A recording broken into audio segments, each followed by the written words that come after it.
Assalamualaikum warahmatullahi wabarakatuh.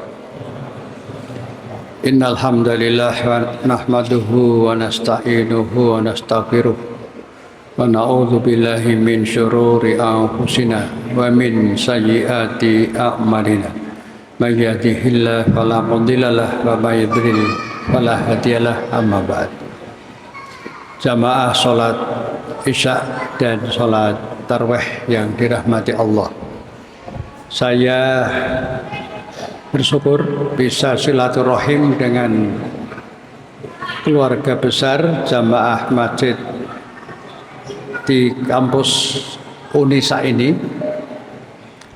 dan terima kasih kepada Takmir yang memberikan kesempatan kehormatan kepada saya untuk malam hari ini. Saya diberi judul sebagaimana yang sudah terlihat di layar depan itu, yang intinya bagaimana kita ini perorangan orang tua kandung maupun orang tua yang mengasuhnya, maupun orang tua dalam arti kata sosial kemasyarakatan, ataupun orang tua dalam arti pendidik, guru PAUD sampai perguruan tinggi, itu semuanya orang tua. Bagaimana orang tua itu bisa mempunyai satu pengertian, satu konsep mengenai kesalehan publik, kesalehan umum, kesalehan yang disebut dalam bahasa lain kesalehan sosial. Kalau sudah mengetahui konsepnya, lalu bagaimana mengamalkannya? Nah, itu bagian pertama. Bagian pertama ini penting karena judul di depan itu memberikan pengertian singkat bahwa kepemimpinan atau cara-cara strategi menyiapkan pemimpin yang akan datang di Indonesia itu apakah ada hubungannya dengan kesalehan publik, kesalehan sosial? Itu pertanyaan. Jawabannya ada sekali, erat sekali. Nah, bagaimana? Nah, singkatnya karena waktunya 15 menit, maka singkatnya begini. Agama Islam itu agama tauhid. Tauhid itu tidak ada pengertian lain kecuali pengetahuan kita, keyakinan kita, dan amalan-amalan kita, yaitu tidak ada Tuhan yang benar dan berhak disembah kecuali satu saja. Satu itu asmanya Allah Subhanahu wa Ta'ala. Yang memberikan asma itu adalah Allah sendiri, bukan yang lain. Nah, Tuhan yang satu itu disebut Tuhan yang dalam istilah agama, konsep agama itu yaitu tauhid. Jadi orang Islam yang bertahlil setiap sholat apapun juga pakai tahiyat itu mesti baca tahlil. Artinya tahlil itu yaitu tadi tidak ada Tuhan yang berhak dan yang benar dan berhak disembah kecuali Allah. Nah, sekarang apakah cukup bagi seorang muslim, bagi seorang mukmin itu untuk hanya sebatas meyakini itu saja? Tidak. Nah, yang cukup bagaimana? Yang cukup ialah karena Allah itu Tuhan Sang Maha Pencipta, mesti ada ciptaannya. Nalar sehat orang manapun juga, bangsa manapun juga itu akan mengatakan yang namanya Tuhan itu Sang Pencipta. Kalau ada Tuhan, ada ciptaannya. Jadi kalau ada orang yang dituhankan, disembah-sembah, tidak ada ciptaannya, itu Tuhan palsu. Itu tauhid. Nah, karena Allah itu Tuhan yang benar, ciptaannya apa? Alam semesta seisinya ini. Satu. Kemudian yang kedua, ciptaannya antara lain Al-Quranul Karim. Itu kitab yang langsung datang dari Allah. Nah, di dalam Al-Quran itu banyak petunjuk-petunjuk. Ada petunjuk, ada larangan, ada perintah. Perintah itu adalah sesuatu yang kalau kita melaksanakan mesti manfaat dunia akhirat. Larangan itu dibikin oleh Allah dan Rasulnya juga. Jika dilanggar, itu yang melanggarnya pasti akan mengalami kerugian. Pengertiannya begitu. Oleh karena itu perintah puasa di bulan Ramadan ini pasti mengandung manfaat. Nah, manfaatnya antara lain ceramah, pengajian, tausiah dan sebagainya. Di samping manfaat yang lain. Kembali pada tauhid sosial. Artinya kita bertuhan Allah itu isi Al-Quran ditambah dengan isi As-Sunnah adalah pedoman pokok bagi Islam, bagi umat Islam. Syariat kita itu ada dua, satu Al-Quran, dua As-Sunnah. Lainnya bukan syariat, lainnya itu fikih. Fikih itu bisa berubah-ubah, bisa juga tidak berubah-ubah. Tapi kalau Al-Quran dan Sunnah tidak akan berubah dan jangan dirubah-rubah. Oleh karena itulah maka kaitannya dengan pemimpin. Rasulullah SAW itu mengatakan, kullukum ra'in wa kullukum mas'ulun an ra'iyatihi. Setiap kamu, saya juga, seluruh dunia umat Islam ini adalah pemimpin. Dan setiap pemimpin akan dimintai pertanggungjawabannya oleh Allah kelak. Di samping bertanggung jawab oleh masyarakat. Masyarakat yang sadar politik, yang melek politik, yang mengalami pendidikan politik, yang baca berita-berita tentang politik. Politik itu hubungan negara dengan rakyat itu politik. Politik itu kita mengkaji bagaimana pemerintah, DPR, pusat, DPR, daerah itu mengurusi rakyat itu politik. Lah, menurut saya benar, jujur, memenuhi janji-janjinya sebelum pemilu pilkada dulu, itu pemimpin yang baik, patut kita taati. Tapi kalau pemimpinnya bohong, ahli bohong, kebohongannya diturunkan, ya, kebohongannya dikembangkan dalam kebohongan kenegaraan, nah itu pemerintah yang tidak patut diikuti, diingatkan dengan baik. Itu politik. Kalau umat Islam yang mayoritas ini 82% di Indonesia ini sadar politik, nggak usah sadar banget ya, cukup saja. Maka tidak akan menjadi korban kebohongan-kebohongan yang rutin di Indonesia, yaitu setiap 5 tahun sekali dalam apa yang disebut dengan pemilu dan pilkada. Mana ada pemilu pilkada yang tidak pakai suap? Ada enggak Bapak Ibu? Di ranting-ranting, di dukuh-dukuh Bapak Ibu itu ada enggak pemilu pilkada beberapa tahun yang lalu tidak pakai suap? Banyak penelitian mengatakan rata-rata pakai suap. Suap itu menurut Al-Quran dan menurut hadis finnar. Oleh karena itu kalau ada pemimpin politik, pemimpin negara, presiden ke bawah, DPR pusat ke bawah, DPD pusat nggak ada ke bawahnya, lalu apalagi kepolisian, kejaksaan, kehakiman dan sebagainya, seluruh Indonesia, jika ya pakai kata jika mereka lahir dari proses-proses suap menyuap, itu bukan pemimpin yang soleh. Nah, yang dikendaki ini adalah pemimpin yang soleh. Soleh itu mengamalkan ajaran Islam dengan benar, soleh, dengan jujur dan ikhlas, itu soleh. Apalagi kalau kesalahan sosial itu kesalahan untuk sesama manusia. Nah, pada kesempatan ini saya ingin mengutip satu ayat saja karena waktunya mepet. Mari nanti kita pelajari banyak ayat di dalam Al-Quran itu. Ayat-ayat yang kalimatnya itu memberikan perumpamaan atau amsal. Salah satu ayat itu ialah Bismillahirrahmanirrahim. Walaqad darabna lin-nasi fi hadzal Qur'ani min kulli masal la'allahum yatadzakkarun. Sesungguhnya Allah itu telah menciptakan di dalam Al-Quran ini sejumlah perumpamaan agar manusia itu bisa memikirkan. Mikir itu zikir, zikir itu pakai perasaan, pakai hati, mikir pakai otak yang waras. Nah, saya ambil contoh satu aja. Amsal itu perumpamaan. apa simbol atau apa ya, lambang.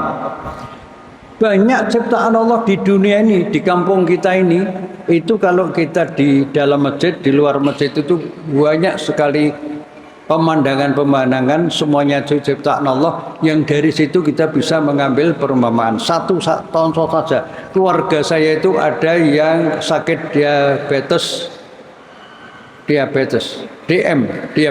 mellitus, menjadi pasien itu puluhan tahun. Dilarang minum dingin, minum apa? Manis, makan yang terlalu banyak. Tetapi keluarga saya itu, saudara saya itu sering melanggar. Akhirnya diabetesnya meningkat terus. Datang ke dokter internis di PKU, sama dokternya disarankan, udahlah Bapak minum obat ini terus. Nah, tapi kakinya yang bengkak itu belum kempes. Akhirnya diberitahu tetangganya, Pak, kalau mau kempes kakinya, di samping minum obat itu, bawa saja ke Wonogiri, Jalan Wonogiri. Lalu Bapak melihat soto sateng Pak Pong yang terkenal itu, terkenal seluruh dunia itu. Nah, ke selatan sedikit, itu ada dulu, sekarang saya nggak tahu, ada orang yang mempunyai binatang yang di sungai-sungai itu, yang suka kalau merembet itu nyedot darah, itu namanya lintah. Nah, terus keluarga saya ini datang ke sana, kakinya yang bengkak itu karena gula yang tidak tertolong tadi dimasukkan dalam ember. Setelah dimasukkan dalam ember, lintahnya itu ada di ember itu dengan air dan sebagainya. Lintahnya geremet, merambat. Misalnya di sini nggak ada gulanya, cari yang ada gulanya, ketemu yang bengkak sini. Setelah di sini ini lintahnya diem. Nah, lintahnya itu semula kecil, tapi setelah nyedot menjadi gede, gemuk, menjadi gemuk. Nah, kakinya keluarga saya itu menjadi kempes. Nah, minum manis lagi, makan sate gulai kambing dan sebagainya, abuh meneh, datang ke sana lagi. Mungkin diniati untuk sedekah kepada lintah itu, mungkin ya. Nah, jadi lintah saja punya manfaatnya. Bandingkan lintah yang tidak ada ayat yang mengatakan lintah itu sebaik-baik manusia. Padahal manusia seluruh dunia dari dulu sampai akhir zaman itu oleh Allah dikatakan dalam surat At-Tin, laqad khalaqnal insana fi ahsani taqwim. Sesungguhnya manusia itu aku ciptakan dalam keadaan sempurna. Lintah yang tidak sempurna saja membawa manfaat, bisa nyedot. Nah, kok manusia yang ahsani taqwim itu kalau tidak menyadari fungsinya untuk menciptakan kesalahan sosial itu, orang itu kalau dapat jabatan apapun juga, dapat amanat apapun juga, biasanya ahli ngapusi. Ya. Nah, dulu ada calon presiden 15 tahun yang lalu atau 10 tahun yang lalu.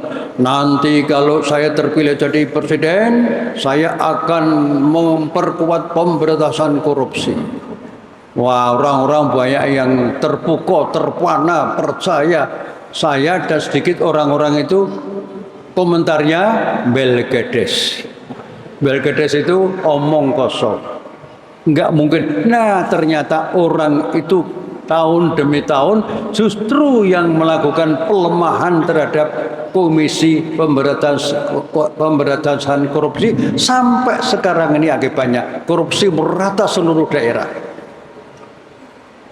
Begitulah kalau orang itu tidak saleh, tidak lahir dari keluarga yang saleh, dari masyarakat yang saleh seperti di Melangi ini, masyarakat yang saleh. Saya tahu sejak SMP dulu saya mainnya di Melangi ini, kumpulan masyarakat yang Nahdlatul Ulamanya kuat, sekarang sudah berkembang pesat, sudah mengalami kemajuan, bisa menyatu dengan yang non NU, bagus banget itu. Nah, itu keluarga soleh, masyarakat soleh, kampus soleh dan sebagainya. Di samping di Jogja ini ada orang yang saleh benar-benar, banyak orang bermanfaat kalau datang ke orang itu. Mesti wareg, orang bayar, larang, dan tidak hanya orang Islam saja yang ke situ, ada orang yang non-Islam, bahkan ada beberapa orang warga negara Cina. Itulah orang yang soleh di Kuncen sana. Namanya Soto Pak Soleh.